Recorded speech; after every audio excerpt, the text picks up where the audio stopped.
नमस्कार दोस्तों, welcome back. कैसे हैं आप सभी लोग। Fantasy talent hub YouTube channel में आप सभी लोगों का स्वागत है। तैयार हो जाइए एक जबरदस्त क्लीन स्वीप के लिए। दोस्तों बात करेंगे दिल्ली और गुजरात के बीच होने वाले आईपीएल के मैच नंबर 60 के बारे में। कौन कौन से खिलाड़ी हैं जो कमाल करके देंगे। आपको डिफरेंशियल प्लेयर्स के बारे में बताऊंगा। दो ऐसे यूनिक प्लेयर्स के बारे में बात करेंगे जो ग्रैंड लीग में आपको कमाल का परफॉर्मेंस करके दे सकते हैं। दूसरों से अलग होंगे लेकिन जबरदस्त होंगे। तो चलिए दोस्तों शुरुआत करते हैं। पहले कुछ जरूरी अपडेट्स हैं, जैसे कि मिचेल स्टार्क नहीं है, उनको उनके स्थान पे पॉसिबल है कि इस मैच में मुस्तफिजुर रहमान आपको खेलते हुए मिल जाएंगे।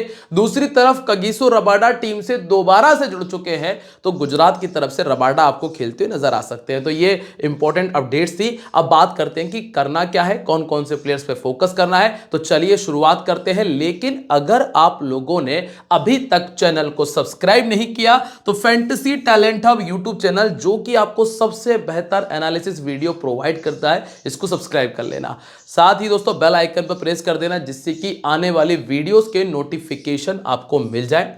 और जो फाइनल टीम है और जो हमारा फाइनल अपडेट है वो मैं आपको टॉस के बाद टेलीग्राम पे दे देता हूं। तो अगर आप लोग टेलीग्राम पे नहीं हो तो वीडियो के डिस्क्रिप्शन में या फिर कमेंट सेक्शन में चले जाना, आपको टेलीग्राम का लिंक मिल जाएगा, जिस पर क्लिक करके आप लोग हमारे साथ में टेलीग्राम पे जुड़ सकते हैं। तो चलिए दोस्तों अब बात कर लेते हैं वेन्यू के बारे में। मैच होगा अरुण जेटली स्टेडियम दिल्ली में, और दिल्ली का ग्राउंड भी लगभग चिन्ना स्वामी जैसा ही ग्राउंड है। छोटा सा ग्राउंड है, यहां पर आपको ज्यादा बड़े स्कोर देखने मिल जाते हैं। इस मैदान के ऊपर टोटल 94 मैचेस हो चुके हैं, जिनमें से 48 बार चेस करने वाली टीम ने मैच को विन किया है।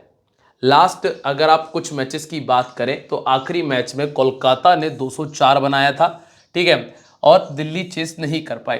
फिर इसके पहले दिल्ली ने 162 बनाया था, जिसको बेंगलोर ने बहुत आराम से चेस किया।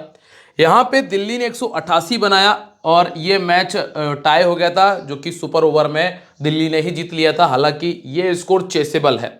और जब 205 बनाया था तो दिल्ली ने 193 बनाया। अब सबसे पहली जो चीज आपको नोट करना है, नोट करते चलो, मैं आपको जो जो पॉइंट्स बता रहा हूं, फिर आप अपना पैटर्न खुद से तैयार कर पाओगे जबरदस्त। सबसे पहली चीज तो आप ये देख लो कि यहां पे 200 रन बनना कोई बहुत बड़ी बात नहीं है।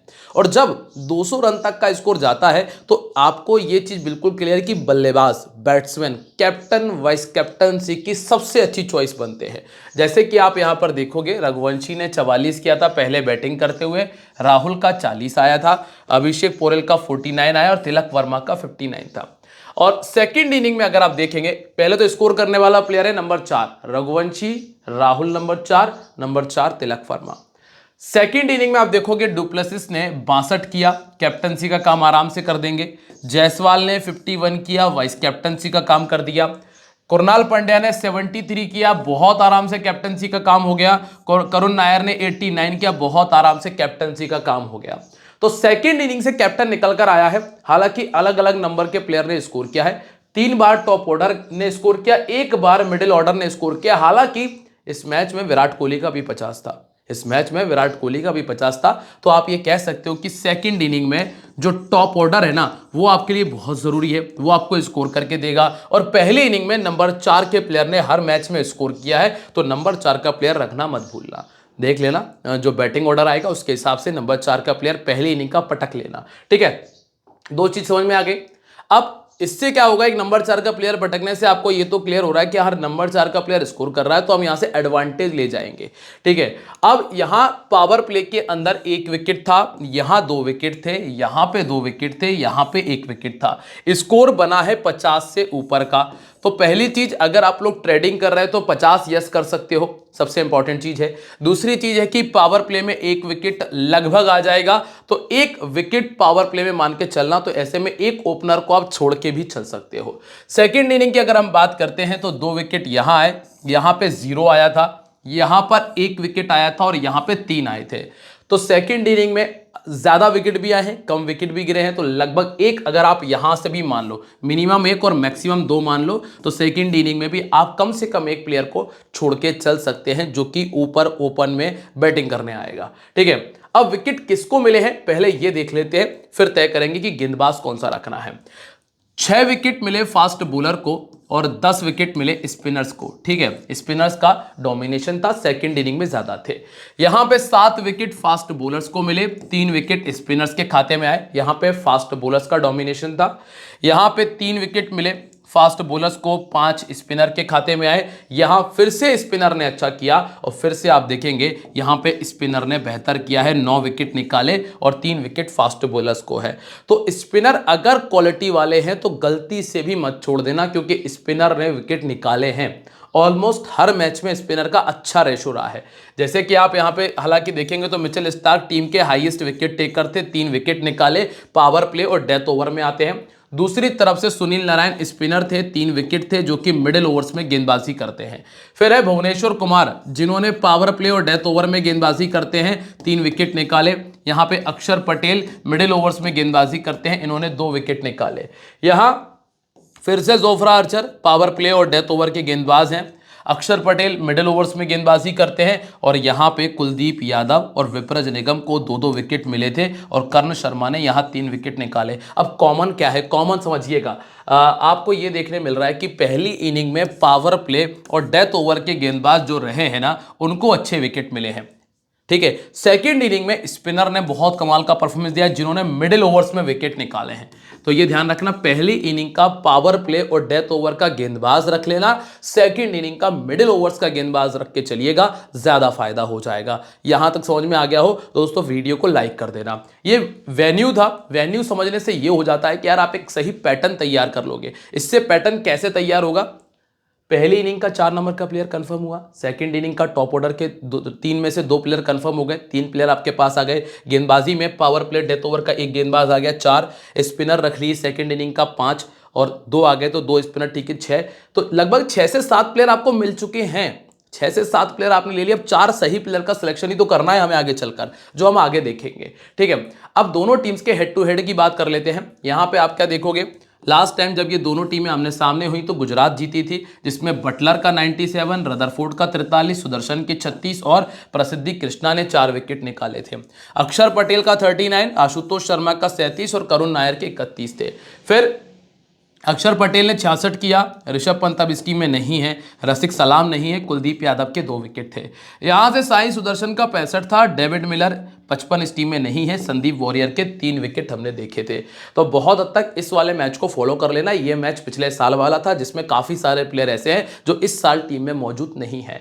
अब दोस्तों यहाँ इस मैच के लिए, पर्टिकुलर इस मैच के लिए आपको मिलेगा 1 करोड़ रुपए का मेगा जीएल। कहाँ मिलेगा, विजन 11 एप्लीकेशन पर। दोस्तों ये एक ऐसा प्लेटफॉर्म है जहां अगर आपने कॉन्टेस्ट ज्वाइन किया तो आपको ओपोनेंट मिलेगा ही मिलेगा। कई सारे प्लेटफॉर्म ऐसे जहां पर आपने कॉन्टेस्ट ज्वाइन कर लिया, आपको ओपोनेंट तक देखने नहीं मिलता है, और कहीं तो वही जो ओपोनेंट है बार बार रिपीट होते हैं। इससे क्या है कि अगर आप एक कॉन्टेस्ट हार रहे हो तो आप सारे कॉन्टेस्ट हार रहे हैं, लेकिन यहाँ ऐसा नहीं है। आपके पास दोस्तों यहाँ यूजर बेस इतना है कि आप अगर 10 कॉन्टेस्ट ज्वाइन करोगे तो 10 में आपको यूजर अलग अलग मिल जाएगा, जिससे जीतने के चांसेस बढ़ जाते हैं। विजन 11 एप्लीकेशन का लिंक मैंने आपको डिस्क्रिप्शन में दिया है, कॉमेंट सेक्शन में दिया है, जाके डाउनलोड कर लो, साइन अप करो और टीम का नाम FTH से रखोगे तो मुझे बहुत खुशी होगी और 1 लाख रुपए का फ्री गिव अवे आपको यहाँ पे मिल जाता है। तो जल्दी से जाके डाउनलोड करके साइन अप कर लीजिएगा। अब क्या है दिल्ली की स्थिति, पहली चीज तो ये कि मिचेल स्टार्क नहीं है, अनअवेलेबल है, तो मिचेल स्टार्क गए बाहर। अब उनके स्थान पे मुस्तफिजुर रहमान, जो कि जैक फ्रेजर मैकगर को रिप्लेस करके आए, ये खेल जाएंगे। ठीक है, तो यहां पे आपको ये देखने मिल जाएंगे। ओपन में डुप्लेसिस और पोरेल, नंबर 3 पे लोकेश राहुल, इसके बाद अक्षर पटेल, ट्रस्टिन स्टब्स, इसके बाद समीर रिजवी हैं, विपरज निगम, टी नटराजन, कुलदीप यादव, रहमान, चमीरा और आशुतोष शर्मा। अगर करुण नायर होंगे और अगर डुप्लेसिस नहीं है तो फिर करुण नायर ओपन कर सकते हैं। ठीक है, ये ध्यान रखना। नई गेंद से कौन गेंदबाजी करेगा, पहला ओवर मुस्तफिजुर रहमान डालेंगे। ठीक है, फिर आपको दुष्मंता चमीरा के ओवर नजर आएंगे। फिर इसके बाद आपको टी नटराजन, ये भी पावर प्ले में गेंदबाजी कर लेते हैं, लेफ्ट आर्म है। डेथ ओवर में अब टी नटराजन का रोल बढ़ गया है, साथ में रहमान आपको गेंदबाजी करते हुए मिल जाएंगे। और मिडिल ओवर्स में कुलदीप यादव, अक्षर पटेल आपको बॉलिंग करते हुए नजर आएंगे विपरज निगम के साथ में। अब यहाँ पे अगर हम वेन्यू रिकॉर्ड की बात करें, इस मैदान के ऊपर फैफ डु प्लेसिस ने 4 मैच खेलकर 132 रन बनाए जब पहले बैटिंग की है, और एवरेज है 33 का। और सेकंड बैटिंग करते हुए 2 मैच खेले हैं और दोनों में इन्होंने 50 से ऊपर का स्कोर किया है। तो फैफ डु प्लेसिस ऑलमोस्ट इस मैदान पे बढ़िया स्कोर करते हैं, इनको आप नहीं छोड़ पाओगे। फिर आप अभिषेक पोरेल की तरफ देखेंगे तो सेकंड बैटिंग करते हुए थोड़ा फ्लॉप रहे, लेकिन जब पहले बैटिंग की है तो 7 मैचेस में 2 बार 50 से ऊपर का स्कोर इन्होंने भी किया है। फिर आप आएंगे सीधे लोकेश राहुल पे, जिन्होंने इस मैदान पर अभी तक कुछ खास नहीं किया। तो अब ये सीधा सीधा रिस्की हैं कैप्टन वाइस कैप्टनसी के लिए। स्मॉल लीग में तो खैर हम टीम में छोड़ नहीं पाएंगे, लेकिन जीएल में अगर चाहो तो ड्रॉप कर सकते हो, क्योंकि अगर आप देखेंगे नाम बड़ा है, 7 मैचेस खेल चुके हैं और एक सिंगल 50 नहीं आया इनके बैट से इस मैदान के ऊपर। तो ये चीज थोड़ा सा आप फोकस कर लेना। अक्षर पटेल का पहले बैटिंग करते हुए 40 का एवरेज है, आशुतोष शर्मा का 17 का बैटिंग एवरेज है 24 सेकेंड इनिंग में, और ट्रस्टिन स्टब्स इस मैदान पे जब पहले बैटिंग की है तो 6 मैचेस में 240 बना चुके हैं। ठीक है, अब आप आ जाइए सीधा यहाँ पे गेंदबाजी पे। विपरज निकम पहले गेंदबाजी करते हुए 2 inning 4 wicket. Mustafizur Rahman second inning 4 inning 5 wicket निकाल चुके हैं। कुलदीप यादव को 11 इनिंग में 12 विकेट मिले हैं जब पहले बॉलिंग किए, हाईएस्ट है 4 विकेट का। स्पिनर के लिए अच्छा विकेट है, हम पहले भी देख चुके हैं, और आप समझ सकते हैं कि अगर 4 विकेट हाईएस्ट आया तो ऐसे नहीं आएगा। ठीक है, नटराजन ने सेकंड इनिंग में 5 विकेट निकाले हैं, ये 4 विकेट हाईएस्ट निकाल चुके हैं क्योंकि पावर प्ले और डेथ ओवर के गेंदबाज हैं। और अक्षर पटेल जो कि मिडिल ओवर्स में गेंदबाजी करते हैं, यहां पे आपको 2 ही विकेट का हाईएस्ट नजर आएगा, और पहले गेंदबाजी करते हुए 12 विकेट है, सेकंड करते हुए 9 विकेट ये निकाल चुके हैं। अब सबसे पहले डु प्लेसिस की अगर बात करें तो गुजरात के सामने 32 का बैटिंग एवरेज है, पिछले एक साल में लगभग 34 का है। पहले बैटिंग करते हुए 650, सेकंड बैटिंग करते हुए 1250 है, दोनों इनिंग में रिकॉर्ड अच्छा है। स्मॉल लीग में इनको आप छोड़ भी नहीं पाओगे, कमजोरी कुछ भी नहीं है। चाइना में मैन खेलने में दिक्कत आती है। राशिद खान ने 73 बॉल मतलब लगभग 12 ओवर में 3 बार आउट किया, जो कि बहुत बड़ी समस्या नहीं है। इसके बाद नंबर 2 पे है पोरेल। पोरेल की क्या कहानी है, गुजरात के सामने 3 मैचेस 53 रन 18 का एवरेज है। पिछले 2 सालों में 27 का बैटिंग एवरेज है और 3 बार 50 से ऊपर का स्कोर है। पहले बैटिंग करते हुए इन्होंने 2 बार 50 से ऊपर का स्कोर किया है। Right arm off spin, leg spin इनको ज़्यादा दिक्कत देती है। राइट आर्म ऑफ स्पिन और लेग स्पिन इनको ज़्यादा समस्या देती है, जिसके सामने ये आउट होते हैं। राशिद खान है जो किस तरह की गेंदबाजी करते हैं, और गुजरात के सामने अभी तक उतना परफॉर्मेंस आया नहीं है। अब चूंकि अगर हम पावर प्ले में 1 विकेट मान के चल रहे हैं, तो आप अगर आपको लग रहा है कि डु प्लेसिस आउट होंगे तो आपकी मर्जी है, बाकी मैं मान के यही चल रहा हूं कि पोरेल के आउट होने के चांसेस ज़्यादा है, अगर हम चांसेस की बात करते हैं तो। फिर नंबर 3 पे आएंगे राहुल का हालांकि दिल्ली के अंदर रिकॉर्ड अच्छा नहीं है, और प्रसिद्धि कृष्णा ने इनको 40 गेंदों में 3 बार आउट कर दिया। राशिद खान ने 47 गेंदों में 3 बार आउट कर दिया, मतलब दोनों समस्या है, परेशानी देंगे। फास्ट बॉलिंग के सामने ये टोटल 3 बार आउट हो गए। कगिसो रबाडा आपको मिल जाएंगे, तो केएल राहुल के आउट होने के चांसेस बढ़ रहे हैं। अगर हम एक ऐसा प्लेयर देखें जिसका सिलेक्शन ज्यादा है लेकिन फेल होने के चांसेस भी ज्यादा है, तो उसमें राहुल का नाम आपको नोट कर सकते हो आप, एक तरह से देखा जाए तो। पहले बैटिंग करते हुए 350, सेकंड बैटिंग करते हुए 450। अब सीधा सा फंडा है, स्मॉल लीग में कैप्टन वाइस कैप्टन मत करो, एज अ प्लेयर पटक लेना, अगर रन बना देता है तो नुकसान नहीं होगा। जीएल में रिस्क ले लेना, कैप्टन वाइस कैप्टनसी का स्मॉल में मत लीजिएगा। ठीक है, नंबर 4 का प्लेयर ऑलमोस्ट हर मैच में स्कोर कर रहा है इस मैदान पे, पहले बैटिंग करते हुए तो रख लीजिएगा 29 का बैटिंग एवरेज। चूंकि ये तो फिर गेंदबाजी भी करते हैं तो चांसेस बेहतर होते हैं। लेफ्ट आर्म मीडियम इनको परेशान करता है, अरशद खान है, पर ये पावर प्ले में अपने ओवर डाल देंगे। ऑफ स्पिन के सामने 4 बार आउट हो चुके हैं। यहाँ आप ऑफ स्पिन देखोगे शाहरुख खान है, लेकिन वो डालेंगे नहीं, और राशिद खान इनको 2 बार आउट कर चुके हैं, जो इतनी बड़ी समस्या नहीं है। इसके बाद अगला नाम है स्टब्स का। स्टब्स की जब जब बैटिंग आई है इन्होंने तब तब बढ़िया स्कोर किया है, आप देख लीजिएगा 41, 34, 31, 34, 38, 24, 21, 34, मतलब बैटिंग अगर आई है तो स्कोर आया है। सिर्फ 2 मैचेस में फ्लॉप थे जिसमें 1-1 रन का स्कोर किया था। तो कुल मिलाकर बात सिर्फ इतनी सी है कि स्टब्स छोड़ने वाला प्लेयर नहीं है, स्पेशली पहले बैटिंग करते हुए। तो सेकंड बैटिंग में इन्होंने 4 बार 50 से ऊपर का स्कोर किया है, पहले बैटिंग करते हुए 250 है। हालांकि चाहो तो सेकंड में भी ट्राई कर सकते हो, होगा ये कि आपको ऊपर से चाहे प्लेयर छोड़ो मत छोड़ो, लेकिन अगर पहले बैटिंग गुजरात कर रही है, 200 से ऊपर का स्कोर बनाती है, तो बैटिंग आएगी स्टब्स की, क्योंकि गेंदबाजी बहुत अच्छी है गुजरात के पास में। 7 मैचेस में 75 रन इन्होंने बनाए हैं। तो हाल फिलहाल में यहाँ पे आपको ज़्यादा दिमाग नहीं लगाना, जीएल में एक आधे टीम में रिस्क के तौर पे रख लो, ठीक है। वैसी ही कुछ स्थिति आशुतोष शर्मा की है, क्योंकि सिर्फ 3 मैचेस में स्कोर आया है जब बैटिंग आ पाई है, क्योंकि ज़्यादा बैटिंग आती नहीं है तो हम ज़्यादा रिस्क, ऐसा रिस्क भी नहीं ले सकते कि जहाँ चांसेस ही नहीं है, ठीक है ना। तो ये तो बिल्कुल वन साइडेड रिस्की टीम में ही आपके काम आ पाएंगे। इसके बाद कुलदीप यादव है, पिछले 3 मैचेस में 0 लगा है, इसीलिए सिलेक्शन परसेंटेज भी कम है, 45 का है। 21 इनिंग्स में 28 विकेट्स हैं, गुजरात के सामने 5 विकेट्स हैं। पहले गेंदबाजी करते हुए 17 विकेट, सेकंड करते हुए 28 विकेट है।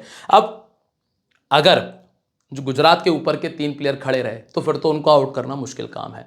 तो कुलदीप यादव ऊपर के अगर 3 खिलाड़ी में से कोई आउट होता है तो फिर 2 खिलाड़ी अगर आउट होते हैं तो फिर एक तरफ से रेल बना सकते हैं। ये कुलदीप यादव की कहानी रहेगी इस मैच के अंदर, ठीक है। फिर इसके बाद है मुस्तफिजुर रहमान, जिन्होंने 35 इनिंग में 45 विकेट्स निकाले हैं। पहली इनिंग में 17, सेकेंड इनिंग में 28 विकेट्स हैं और गुजरात के सामने पहले भी 5 विकेट निकाल चुके हैं। विपरज निगम 10 इनिंग में 9 विकेट इनके पास है। पहले गेंदबाजी करते हुए 7 है, सेकंड करते हुए 2 विकेट हैं। और दुष्मंता चमीरा की बात करें तो अभी तक विकेट लेस नहीं गए, डेथ ओवर में 1 विकेट निकाल ही देते हैं। तो अगर ड्रीम की बात करें तो वहां पे लगभग 30 से 40 पॉइंट, और अगर किसी दूसरे प्लेटफॉर्म की बात करूं तो 25 से 30 पॉइंट इनके खाते में आपको देखने मिल जाएंगे। 25 इनिंग में 32 विकेट है। पहले गेंदबाजी करते हुए रख सकते हो क्योंकि डेथ ओवर में गेंदबाजी करने जाते हैं। और अंतिम नाम है टी नटराजन का, जिनको लोग लाइटली ले रहे हैं, लेकिन गेंदबाज बड़ा कमाल का है और धीरे धीरे रिदम में आ जाएगा, अच्छा बॉलर है। 14 इनिंग 19 विकेट, पहले गेंदबाजी करते हुए 9 और सेकंड गेंदबाजी करते हुए 10 विकेट इनके खाते में दर्ज है। अब हम बात करेंगे यहां से गुजरात के बारे में, तो साई सुदर्शन, शुभमन गिल और बटलर। पॉसिबल है कि बटलर के 1-2 मैचेस बचे हैं और क्योंकि कुशल मेंडिस ने इनको रिप्लेस कर दिया है, शायद 1 या 2 मैचेस और खेलेंगे, इसके बाद चले जाएंगे। मतलब जो लास्ट डेट थी ना आईपीएल की, वहां तक रहेंगे, उसके बाद चले जाएंगे, ठीक है। इसके बाद है S Rutherford, M Shahrukh Khan, Rahul Tewatia आपको मिलते हैं। और फिर आपको मिलते हैं Rashid Khan, Kagiso Rabada, Arshad Khan, R Sai Kishore, Mohammed Siraj और प्रसिद्धि कृष्णा, जो कि आपकी टीम में जगह बना रहे हैं, सॉरी जो प्लेइंग 11 में मौजूद हैं, ठीक है। अब बात करते हैं हम यहाँ से पावर प्ले और डेथ ओवर में कौन गेंदबाजी करने आएगा। पावर प्ले में आपको रबाडा मिल जाएंगे, इसके साथ में आपको सिराज मिल जाएंगे। प्रसिद्धि कृष्णा जो कि मिडिल ओवर्स में गेंदबाजी कर रहे हैं, अरशद खान भी पावर प्ले के ही बॉलर हैं। वैसे टीम पॉसिबल है कि एक स्पिनर और ऐड कर सकती है, जैसे कि वाशिंगटन सुंदर के तौर पे। अब वेन्यू रिकॉर्ड की बात कर लेते हैं भाई, क्या हुआ है वेन्यू रिकॉर्ड में।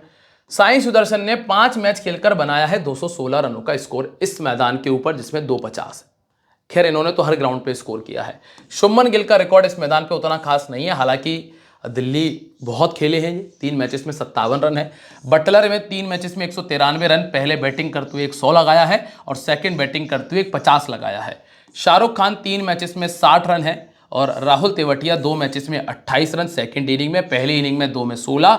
रदरफोर्ड दोनों इनिंग्स में एवरेज परफॉर्मेंस है और राशिद खान 2 इनिंग में 21 रन है। मतलब टॉप 3 का ही खेल है, जो है ऊपर के 3 प्लेयर का खेल है। गेंदबाजी में अरशद खान को 1 विकेट मिला है, राशिद खान को पहली इनिंग में 5 में 5, सेकंड इनिंग में 2 में 3 विकेट मिले हैं। आर साई किशोर ने 4 में 4 निकाले हैं और कगिसो रबाडा जब पहले गेंदबाजी की है तो 9 विकेट, सेकंड की है तो 4 विकेट इनके खाते में हमने देखे हैं।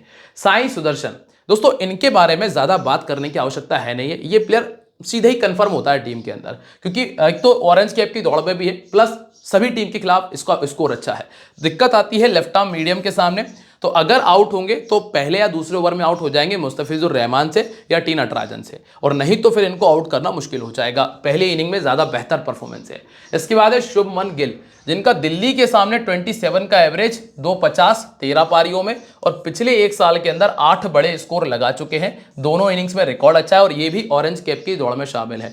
गुजरात के टॉप 3 की जो तीनों प्लेयर हैं वो तीनों के तीनों ऑरेंज कैप की दौड़ में हैं। अगला नाम बटलर का आता है और बटलर ने ऑलमोस्ट हर मैच में स्कोर किया है। सिर्फ ये 0 छोड़ दिया जाए और एक ये 16 छोड़ दिया जाए तो हर मैच में इनके बल्ले से भी स्कोर आया है। तो ये 3 प्लेयर तो छोड़ने से रहे।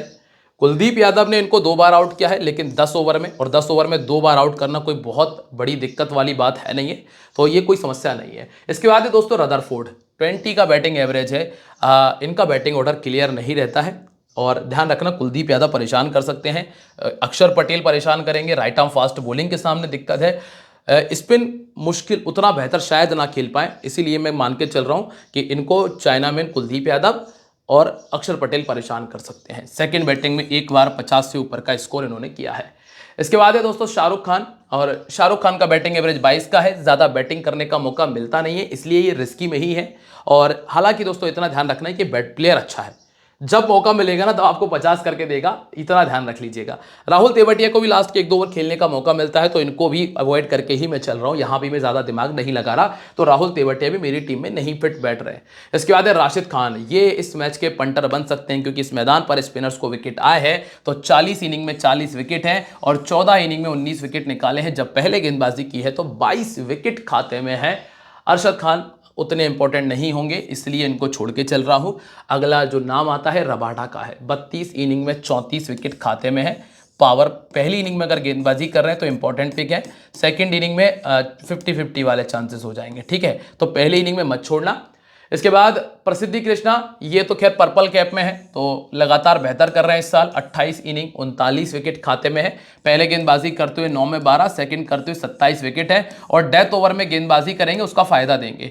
Are Sai Kishore 21 inning 27 wicket इनके खाते में, पहले गेंदबाजी करते हुए, ये बहुत अच्छा पिक है, जीएल में लेके चलना ग्रैंड लीग के अंदर। और सिराज, अगर स्विंग है तो फिर स्विंग के किंग आपको देखने मिल जाएंगे सिराज, और अगर स्विंग नहीं है तो फिर सिराज से आप ज्यादा विकेट उम्मीद नहीं कर सकते, और जितने भी विकेट उम्मीद करोगे ना, ज्यादातर विकेट आप पहली इनिंग में ही उम्मीद करके चलिएगा।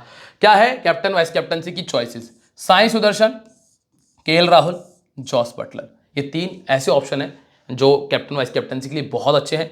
जीएल में जाओगे तो अक्षर पटेल, शुभमन गिल और डुप्लेसिस को ट्राई कर लेना। केएल राहुल वैसे तो इस मैदान पे अच्छा नहीं कर रहे हैं, लेकिन ठीक है, रिसेंटली बैटिंग ठीक करी है, इसलिए राहुल को लेके चल रहा हूं। अब क्या है हमारा स्मॉल लीग का कॉम्बिनेशन। दोस्तों यहां तक अगर आ चुके हो तो वीडियो को लाइक तो कर ही दिया होगा, नहीं किया है तो अब कर दो, और साथ में टेलीग्राम ज्वाइन कर लेना। टेलीग्राम का लिंक डिस्क्रिप्शन में भी है, कॉमेंट सेक्शन में भी है, तो जाकर ज्वाइन करिएगा, ठीक है। केएल राहुल है, जॉस बटलर है जो कि वाइस कैप्टन है, कप्तान साई सुदर्शन है, शुभमन गिल, स्टब्स, डुप्लेसिस, अक्षर पटेल, कुलदीप, नटराजन, रबाडा और प्रसिद्धि कृष्णा को टीम में शामिल किया है। अगर कोई भी पॉसिबल चेंज होगा तो वो टेलीग्राम पे बता दूंगा, टेलीग्राम ज्वाइन करके रखिएगा, जिसका लिंक हमने वीडियो के डिस्क्रिप्शन और कमेंट सेक्शन में आपको दिया हुआ है, तो जाइए जल्दी से जाके ज्वाइन कर लीजिएगा, लिंक डिस्क्रिप्शन कमेंट सेक्शन में है। मिलते हैं आप लोगों से अपनी अगली वीडियो में, और ध्यान रखें this game may be habit forming और financially risky, so please play responsibly. मिलते रहेंगे आप लोगों से, तब तक के लिए दोस्तों बाय, जय हिंद, जय महाकाल।